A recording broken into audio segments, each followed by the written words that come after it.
መጽሐፈ ሳሙኤል ቀዳማዊ ምዕራፍ 24 እንዲህም ሆነ ሳኦል ፍልስጥኤማውያንን ከማሳደድ ከተመለሰ በኋላ እነሆ ዳዊት በዓይንጋዲ ምድረ በዳ አለ የሚል ወሬ ደረሰለት።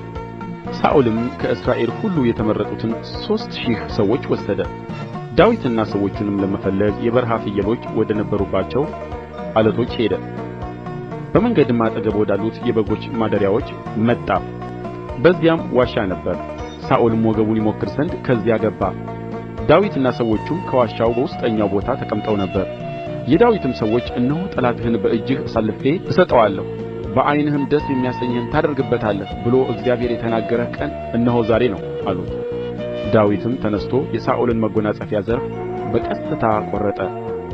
ከዚያም በኋላ እንዲህ ሆነ፣ የሳኦልን የልብሱን ዘርፍ ስለ ቈረጠ የዳዊት ልብ በኀዘን ተመታ።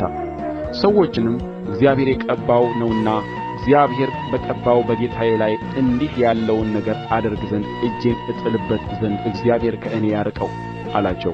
ዳዊትም በዚህ ቃል ሰዎቹን ከለከላቸው፣ በሳኦልም ላይ ይነሡ ዘንድ አልተዋቸውም። ሳኦልም ከዋሻው ተነሥቶ መንገዱን ሄደ። ከእርሱም በኋላ ዳዊት ደግሞ ተነሣ፣ ከዋሻውም ወጣ። ከሳኦልም በኋላ ጌታዬ ንጉሥ ሆይ ብሎ ጮኸ።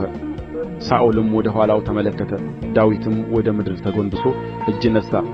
ዳዊትም ሳኦልን አለው፣ እነሆ ዳዊት ክፉ ነገር ይሻብሃል የሚሉህን ሰዎች ቃል ለምን ትሰማለህ? እነሆ ዛሬ በዋሻው ውስጥ እግዚአብሔር በእጄ አሳልፎ እንደ ሰጠህ ዓይንህ አይታለች። አንተንም እንድገድልህ ሰዎች ተናገሩኝ። እኔ ግን በእግዚአብሔር የተቀባ ነውና እጄን በጌታዬ ላይ አልዘረጋም ብዬ ራራሁልህ። ደግሞም አባቴ ሆይ የልብስህ ዘርፍ በእጄ እንዳለ ተመልክተህ እወቅ። የልብስህንም ዘርፍ በቈረጥሁ ጊዜ አልገደልሁህም። ስለዚህም በእጄ ክፋትና በደል እንደሌለ አንተም ነፍሴን ልትወስድ ምንም ብታሳድደኝ እንዳልበደልሁህ ተመልክተህ እወቅ። እግዚአብሔር በእኔና በአንተ መካከል ይፍረድ፣ እግዚአብሔርም አንተን ይበቀልልኝ፣ እጄ ግን በአንተ ላይ አትሆንም። በጥንት ምሳሌ ከኃጢአተኞች ኃጢአት ይወጣል እንደ ተባለ እጄ ግን በአንተ ላይ አትሆንም። የእስራኤል ንጉሥ ማንን ለማሳደድ መጥቶአል? አንተስ ማንን ታሳድዳለህ? የሞተ ውሻን ወይስ ቁንጫን ታሳድዳለህን? እንግዲህ እግዚአብሔር ዳኛ ይሁን፣ በእኔና በአንተም መካከል ይፍረድ፣ አይቶም ይምዋገትልኝ፣ ከእጅህም ያድነኝ። እንዲህም ሆነ ዳዊት ይህን ቃል ለሳኦል መናገር በፈጸመ ጊዜ ሳኦል ልጄ ሆይ ዳዊት ይህ ድምፅህ ነውን? አለ። ሳኦልም ድምፁን ከፍ አድርጎ አለቀሰ። ዳዊትን አለው፣ እኔ ክፉ በመለስሁልህ ፈንታ በጎ መልሰህልኛልና አንተ ከእኔ ይልቅ ጻድቅ ነህ።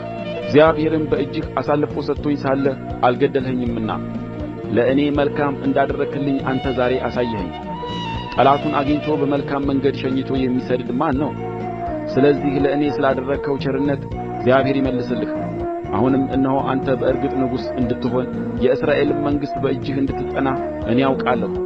አሁን እንግዲህ ከእኔ በኋላ ዘሬን እንዳትቈርጥ ከአባቴም ቤት ስሜን እንዳታጠፋው በእግዚአብሔር ማልልኝ። ዳዊትም ለሳኦል ማለለት። ሳኦልም ወደ ቤቱ ሄደ። ዳዊትና ሰዎቹም ወደ አምባው ወጡ።